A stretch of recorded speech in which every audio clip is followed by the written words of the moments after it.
All right, traders, what's up? What's up? Welcome back to another Relentless recap. As you're tuning in, be sure to hit that thumbs up. And if you're a new viewer, consider subscribing to the channel. So today we're going to talk about how the day played out here in small cap land. Guys, the markets have been so slow, and today, sadly, is a red day recap. Let's pull it up here. We are down. Okay, lovely. Let me get rid of that. Okay, yeah, we are down 481 on the day. 481. Not the best day here in small cap land. Let's also go over to single screen. And let's talk a little bit about how the day transpired. So things started off with ticker symbol EQ, which did look fairly good in pre-market. Or at least the pre-market chart looked good. I didn't trade pre-market today.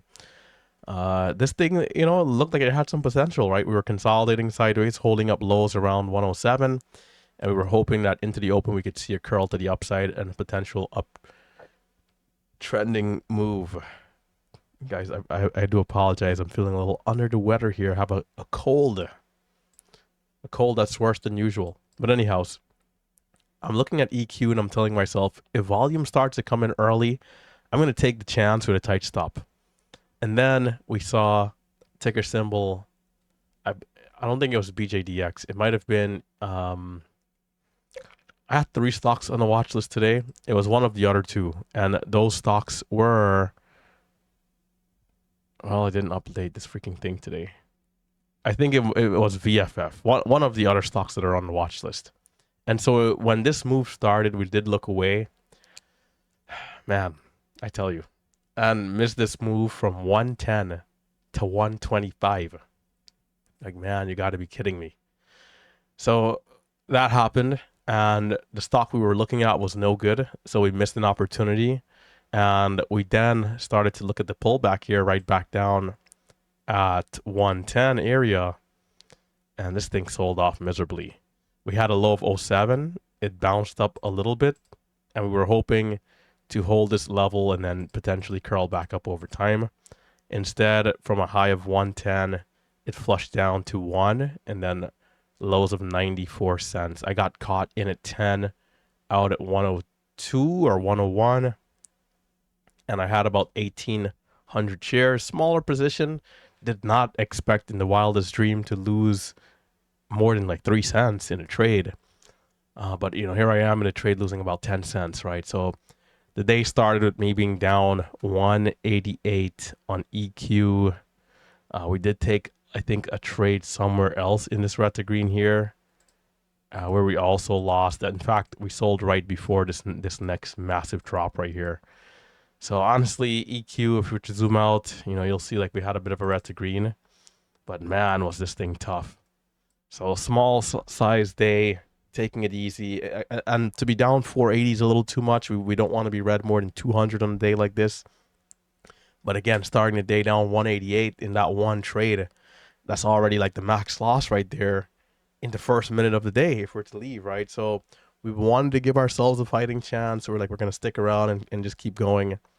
And then came BJDX. BJDX. I mean, just look at this chart, right? Just look at this chart. RT loves to trade uptrending moves. Stocks holding up, holding the pullback, going higher. Just look at this nonsense, man. Just sideways chop. And so I pulled it up. I started watching at the first pullback here at VWAP, and I paper hands the trade. I paper hands this trade in at 97. The lows were at 93. I paper hands this trade. There's no other way to put it. And so I sold at 95 only to watch the stock go without me. My entry was 201. I think my entry was 201, and then it was 97 over here. But anyhow, in at 201, stopped out for a loss at 95, back in at 97, stopped out for a loss again, and this one went to 216. I would have sold right around 216. It went higher than that, actually. It went to 219, but I don't think I would have waited for this candle. I would have just sold most of it at 212, 214, 216, that area. So, we could have, what could have been, over 150 bucks in the trade was a loss. Not good. And I paper hands the trade because we got up to like 203 and then went back down to 95. I needed to be more patient for my stop. 95 was not my stop in the trade. My stop was a little bit more down there below the lows. So I needed to be more patient in there. Sometimes that can lead to a bigger loss when it flushes out, but you gotta risk it for the biscuit, as they say. But anyhows, after that, it kind of sold off, curled back up, sold off, and even right now, it's like trying again. But after all this chop, do I even want to get involved over here? Honestly, I'll just leave it alone. And then, so what are we down here now? BTI or BJDX, we lost 130 in total, so that's pushing us to like 350 in the red, or 370, 360 in the red.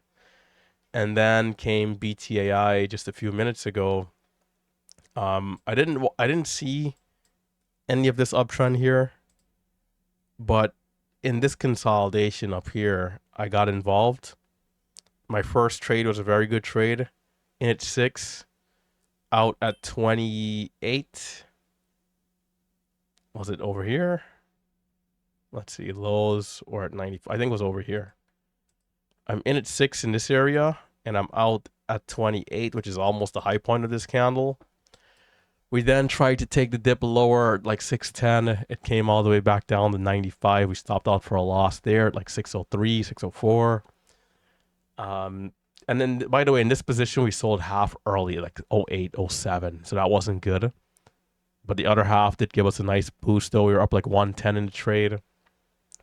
It came back down. I took the same trade again. This time I'm in at 97. And my stop was at 93. It makes a new low of 88. Only to curl back up and slap me in the face. And right here, I'm like, there might be room back to 630, but you really have to be patient with it. So I got stopped out, and it did end up getting back to 625, not quite 630, and from then it kind of is back down again. That was BTAI. So we were green 100 here, went back to red, back to flat, then small red of 12. And then VFF, small loss there, and then ENTTO, we took one trade. We took one trade on this one on this area when this candle was coming down at 72. We got a high fill, and then with these stocks like this, man, you gotta really be watching at it. If this is not your main stock and you're not, giving this your full undivided attention, your chances of catching anything in this candlestick is gone. From 50 to 63, big move here. If you're not looking at the stock, that's gone. If you're not looking at it, chances to catch this consolidation gone. Likewise with here, and then this red to green. So for me, I'm showing up right after this big green candle, after it hits the scans, and this is what I'm left with: red candle, a bit of a base here. And you know what? It's basing out around the VWAP, and another stock starts to move, and I'm like, let me take a look at this other stock. The other stock turns out to be nothing. I come back, this thing is up again, and I'm like, man, are you kidding me? And at this point, I'm like, I'm just gonna leave this thing alone. The question that I ask myself is, can we then break out here and go up to 78? Can we? And I think on a different day it would have, in which case, if we're breaking out and the signs are obvious, I can get back in. But if not, I want to stay on the sidelines and wait. And that was the right move here, because this thing sold off, and sold off hard, man. If I was trying to get this dip down here, I would have gotten blazed, maybe stopping out till here, right? Or even lower, because this was quick. Like, this was real quick. So, I think this stock had a lot of opportunities for anybody who was watching it from the start at the open and giving it all their attention. If you're looking at other stocks at the open, once you miss this, that's it. Like, once you miss this, was that 930 to 943? If you miss this area here, that was it. And, if you're watching at this, and for the people who did, hopefully the price action was smooth. Hopefully the setup was smooth to where it was easy to get in. Because, we're looking at the chart. The chart does look okay here. But sometimes the level 2, the price action can be tough, making it a little bit more difficult. But hopefully it was smooth and you guys were able to capture something in here. But if you came late, that was pretty much it. Lots of big flushes, and even now it's like still selling off a bit. So ENTTO, we were at $80 there on just like one trade pretty much. And that was pretty much the day, like I wouldn't have wanted to be down more than 200 again, but slow day. A little disappointing that we're not seeing more momentum from what we saw early last week and late the week before that. But the pastor is treading water. So I was saying in today's live stream that I started my Guardian account with about 31,800. And now after today, my Guardian account is going to be at like 31,300. Right? So basically, I'm like sideways. I started red like 4K. Let's see. Or 6K or 5 or 6K really. Then I made that back plus some, and then we had some nonsense losses, and we're like sideways. So a lot of this though is the momentum. Can we see some better momentum? I think if we do, we'll do very well. We've already proven that even with this platform and platforms outside of Schwab, we can do very well. The only issue that I have is stocks below 1. I don't think it'll make sense because the fees are too high. So I'm thinking just to use my Schwab platform. Like they're banning people still, but I think I've taken enough of a break maybe to where my account is like, you know, still under the radar. So I think I'll just use it. I mean, if I get banned, whatever. I don't think I should, but if I get banned, I get banned, right? But yeah, I think just Schwab for sub $1. That way the fees are cheaper, and then Guardian for anything above 1. Because at the end of the day, price improvement hasn't existed for so long on Schwab that the quick fills I think are worth it, even if there's a small commission, even if there's a small fee. And so commissions will vary depending on quantity of shares traded throughout the month, throughout every quarter, and it's something that people can negotiate with the Guardian support team over there, right? So I moving forward, I'm never gonna just have one broker. I'm gonna always have two, and so the two platforms that I'll be using, moving forward, will be Guardian and Sage. I think those are the two platforms that I will be using until further notice. My nose is running like a faucet. So down below, I'll have a link for you guys who want to check out Guardian, and then I'll get my Sage link going here. Both platforms do utilize DAS Trader, so if you're familiar with DAS Trader, you won't have any problems. If you're not familiar with DAS Trader, it's an execution platform. This is kind of how the windows will look, and they also have intuitive hotkeys. So if you want to scale into a position, scale out of a position. I've used DAS Trader on Schwab before, but never during the open, only for pre-market. And so it was a little weird transitioning initially, getting used to the limit orders.